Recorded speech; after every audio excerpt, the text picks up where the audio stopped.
Good afternoon, James de Vet. We are speaking to you shortly after you arrived back home in South Africa.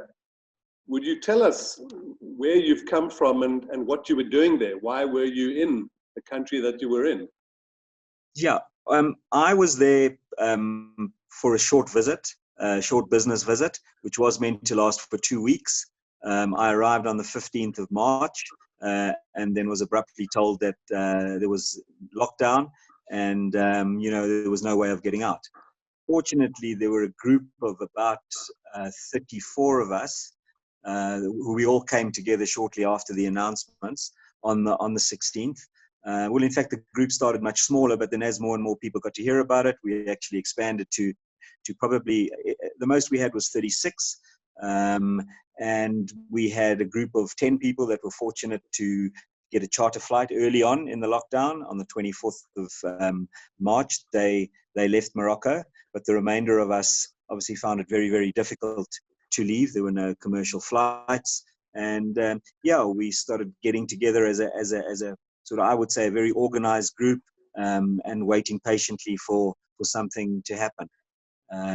Which didn't until, it's been 9 weeks since I arrived there, and now 9 weeks later I'm back home in South Africa.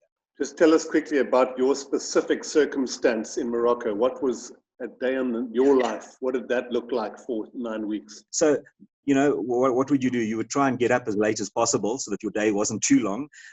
You would Netflix and wonderful technologies like that used to play a big part in our day. We would try and do some self-development. There would be things on YouTube. I have a particular interest in woodworking, and I want to try and learn as much about that as possible. Talking to friends and family back home. WhatsApp chats, video chats. Yeah, then obviously once a week going out to do some groceries and doing that terrible thing for a man called cooking. A bachelor style. One meal that would last for 4 days, hopefully.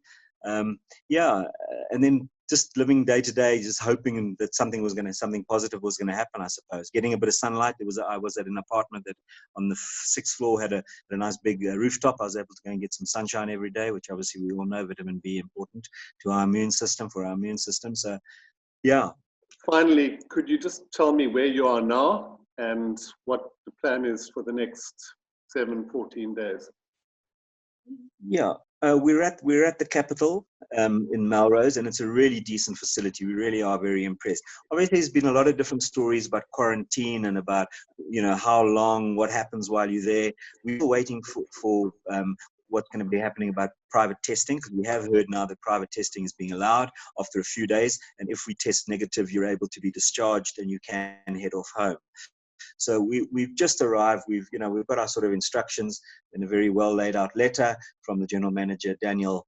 I think we're waiting for more instructions, mainly the private testing. And I'm also waiting for a meal, because we haven't had one for a proper decent meal for 36 hours. Obviously on the plane, catering is not a priority. It's a rescue mission. It's not a holiday flight. So that wasn't something that we were concerned about. So we're looking forward to a decent meal, most definitely.